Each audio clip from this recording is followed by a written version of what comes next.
boca! Oye, ¿tú no quieres subir? ¿Qué le pasará? Mira cómo están las condiciones ahí, wow. No, otra cosa acá, otra cosa. Ah, carajo, que estaba en otra cosa. Ah, mi María, aleluya, Padre amado. Y de que me estaban oyendo, me estaban oyendo.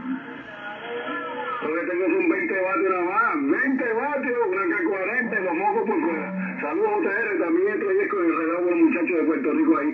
Saludos a UTR y saludos a los muchachos de República Dominicana. Para acá de parte de la estación del tren, vaya ahí del grupo que los guapes, Rocky. Ahora estoy calentado, ya esto calentó. Esto parece una estufa prendida.